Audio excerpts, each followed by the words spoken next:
Hello students, welcome to Vaghela study channel. વિદ્યાર્થી મિત્રો, જો તમે વાઘેલા સ્ટડી ચેનલમાં સૌ પ્રથમ આવ્યો હોય તો આ ચેનલને લાઈક કરો, શેર કરો અને સબસ્ક્રાઈબ કરો. હવે આ ચેનલની અંદર ધોરણ 12 આર્ટ્સ અને કોમર્સ બંનેના ઉપયોગી વિડીયો આપવામાં આવે છે.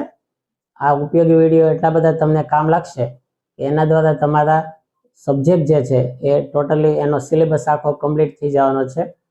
હવે આર્ટ્સની વાત કરીએ તો આર્ટ્સની અંદર તત્વજ્ઞાન વિષયને આપણે સૌથી પહેલા તમને શીખવવાનું નક્કી કરેલું છે. હવે આ તત્વજ્ઞાન વિષય જે છે એ આર્ટ્સના વિદ્યાર્થીઓને થોડોક હાર્ડ લાગતો હોય છે, તો આપણી વાઘેલા સ્ટડી ચેનલના શરૂઆતથી તમે વિડીયો જોઈ લેજો એટલે તત્વજ્ઞાન તમને હાર્ડ નહીં લાગે. તમને એમ થશે કે આ તો સાવ ઇઝી સબ્જેક્ટ છે. બરાબર, કંઈ ન ખ્યાલ આવે તો કોમેન્ટ બોક્સમાં લખજો, જેથી કરીને તમને હજી સારી રીતે સમજાવી શકાય. હવે આર્ટ્સની અંદર જોઈએ તો તમને અત્યાર સુધીમાં સત્ય કોષ્ટક બનાવતા પણ શીખવાડી દીધેલું છે. હવે એક જ ટોપિક બાકી રહી છે પેલા ચેપ્ટરનો, અને એ છે વિધાનના રૂપના પ્રકારો નક્કી કરવા. હવે વિધાનના રૂપના પ્રકારો કેમ નક્કી થાય તો જુઓ, ટોપિકનું નામ છે વિધાનના રૂપો અને તેના પ્રકારો. બરાબર, હવે વિધાનના રૂપો અને તેના પ્રકારો કેમ નક્કી કરવા.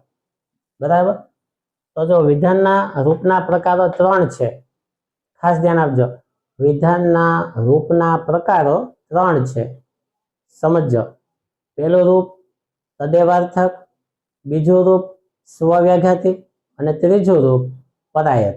જો આ 3 પ્રકારો છે વિધાનના રૂપના: તદેવાર્થક રૂપ, સ્વવ્યાઘાતી રૂપ અને પરાયત રૂપ. 3 પ્રકારો થાય. ખાસ યાદ રાખજો, વિધાનના રૂપના પ્રકારો 3 છે: તદેવાર્થક રૂપ, સ્વવ્યાઘાતી રૂપ અને પરાયત રૂપ. બરાબર, હવે તદેવાર્થક રૂપ કોને કહેવાય? ધ્યાન આપો, તદેવાર્થક રૂપ કોને કહેવામાં આવે? ખાસ ધ્યાન આપો કે વિધાન માટેના જે રૂપના તમામ સ્થાનાપતિ નિદર્શનો હંમેશા સત્ય હોય તેને વિધાન માટેનું તદેવાર્થક રૂપ કહે છે. વિધાન માટેના જે રૂપના તમામ સ્થાનાપતિ નિદર્શનો સત્ય હોય તેને તદેવાર્થક રૂપ કહેવાય. હંમેશા સત્ય હોય, જો આ શબ્દ તમે પકડવાનો છે કે હંમેશા સત્ય હોય, હંમેશા સત્ય હોય તો એ તદેવાર્થક રૂપ ગણાશે. અને દાખલા તરીકે તમને એનું ઉદાહરણ આપવાનું કે તો આ પી વિકલ્પ નિષેધ પી એટલે કે તદેવાર્થક રૂપ. સ્વવ્યાઘાતી રૂપ કોને કહેવાય?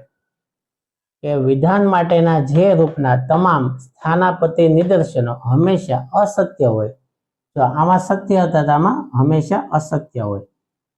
બરાબર, હંમેશા અસત્ય હોય ને તો તેને સ્વવ્યાઘાતી રૂપ કહેવામાં આવે. તો ખાસ યાદ રાખજો, વિધાનના રૂપના 3 પ્રકાર યાદ રાખો: તદેવાર્થક રૂપ, સ્વવ્યાઘાતી રૂપ અને પરાયત રૂપ.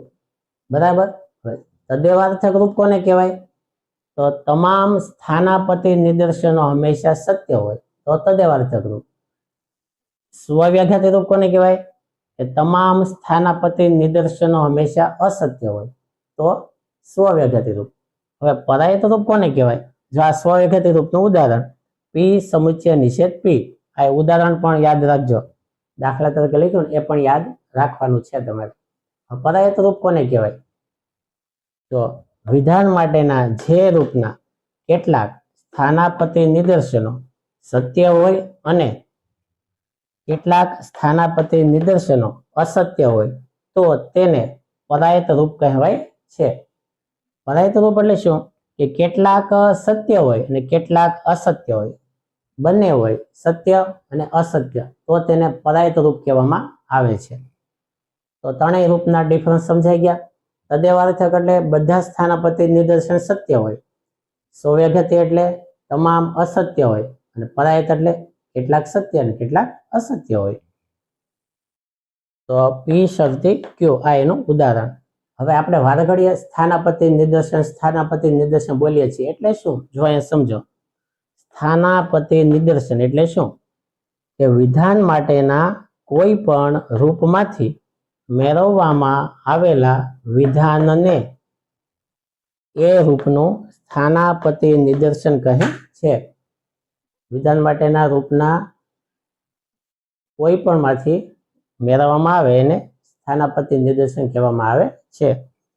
અને એક રૂપના અનેક સ્થાનાપતિ નિદર્શનો હોય છે. એક રૂપ હોય એના કેટલાય બધા સ્થાનાપતિ નિદર્શનો થતા હોય છે.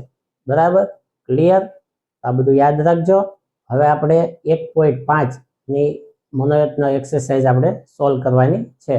હવે 1.5 સોલ્વ કરશું. Thank you.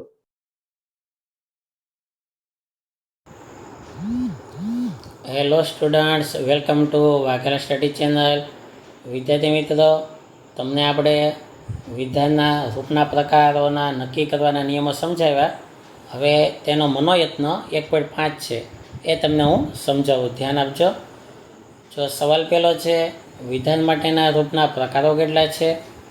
તો જવાબ છે કે વિધાન માટેના રૂપના પ્રકારો 3 છે. હવે ક્યાં ક્યાં 3 છે એ તમને સમજાવ્યા છે. ભૂલી ગયા હોય તો યાદ દેવડાવીએ આપણે. જો સવાલ બીજો છે કે વિધાન માટેના રૂપની રજૂઆત કરવા માટે કયા પ્રતીકોનો ઉપયોગ થાય છે? અહીંયા પ્રતીકો સમજો. જવાબ છે વિધાન માટેના રૂપની રજૂઆત કરવા માટે વિધાનપરક પરિવર્તી અને તાર્કિક કારકોના પ્રતીકોનો ઉપયોગ થાય છે. ત્રીજો સવાલ છે, વિધાન માટેના રૂપમાંથી મેળવવામાં આવેલા વિધાનને શું કહે છે? તો જવાબ છે કે વિધાન માટેના રૂપમાંથી મેળવવામાં આવેલા વિધાનને સ્થાનાપતિ નિદર્શન કહે છે. સવાલ ચોથો, વિધાન માટેના કોઈ પણ એક રૂપના સ્થાનાપતિ નિદર્શનો કેટલા હોય છે? તો જવાબ અનેક હોય છે. સવાલ 5, વિધાન માટેના રૂપના તમામ સ્થાનાપતિ નિદર્શનો સત્ય હોય તો એ રૂપ કયા પ્રકારનું હોય છે? તો જવાબ વિધાનનું એ રૂપ તદેવાર્થક રૂપ હોય છે. સવાલ 6, વિધાન માટેના તદેવાર્થક રૂપનું ઉદાહરણ લખો.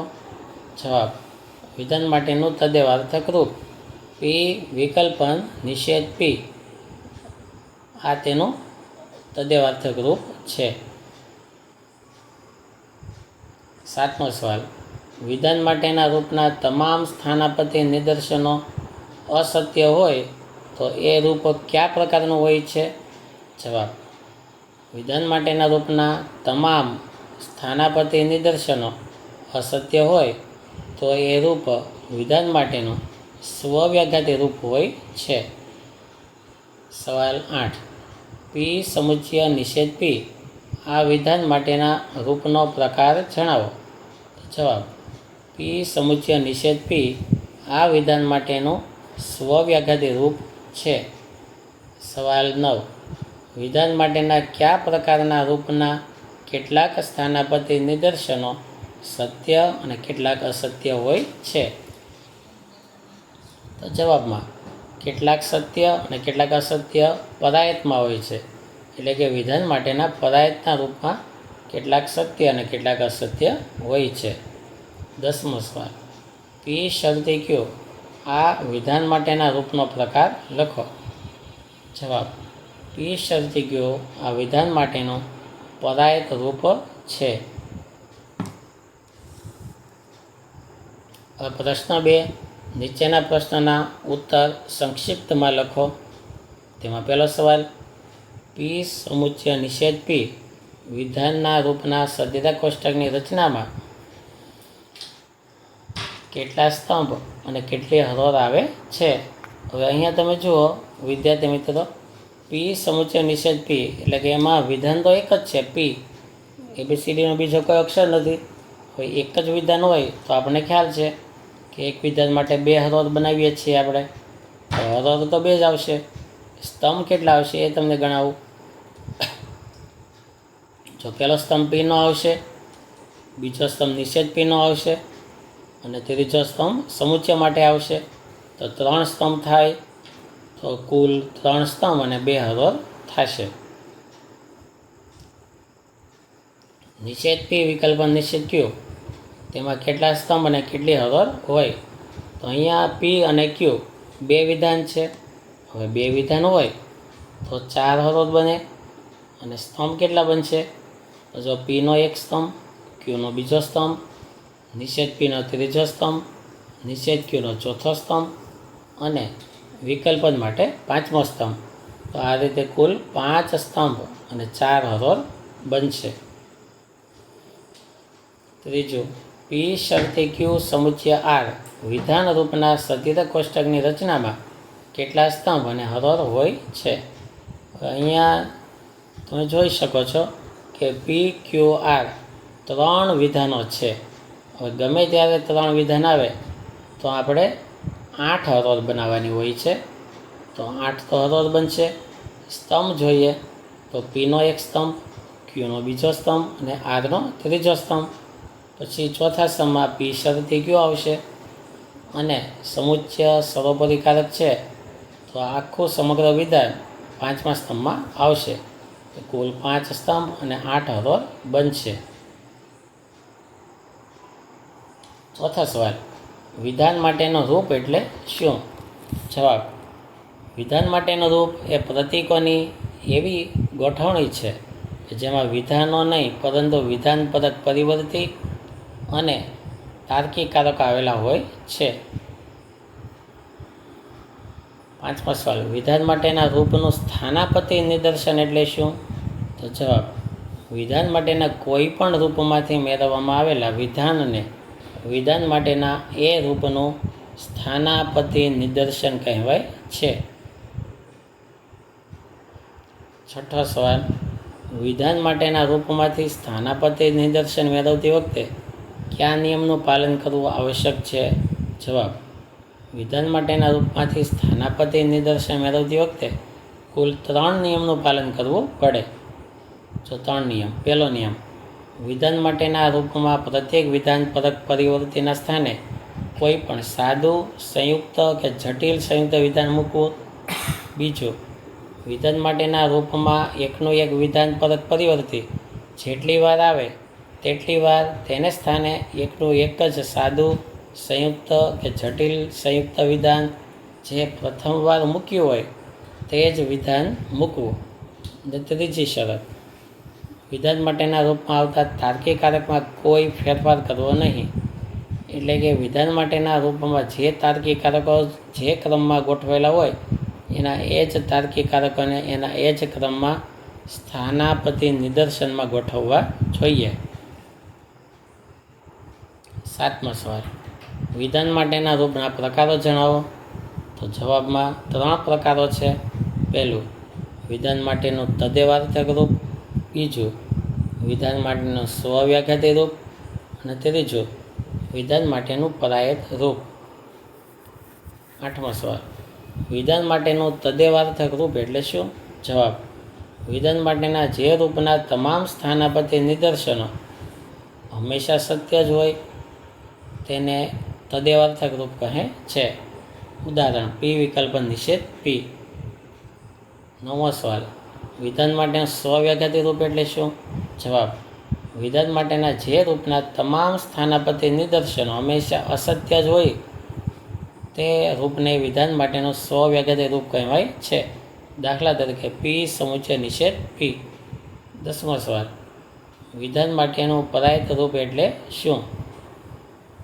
જવાબ, વિધાન માટેના જે રૂપના કેટલાક સ્થાનાપતિ નિદર્શનો સત્ય હોય અને કેટલાક અસત્ય હોય તો તે રૂપને વિધાન માટેનું પરાયત રૂપ કહેવાય છે. દાખલા તરીકે પી શરતી ક્યુ. તો આ રીતે મનોયત્નો 1.5 અહીંયા આપણે કમ્પ્લીટ કર્યો. હવે મનોયત્નો 1.6 આવતીકાલના વિડીયોમાં આવશે. Thank you very much.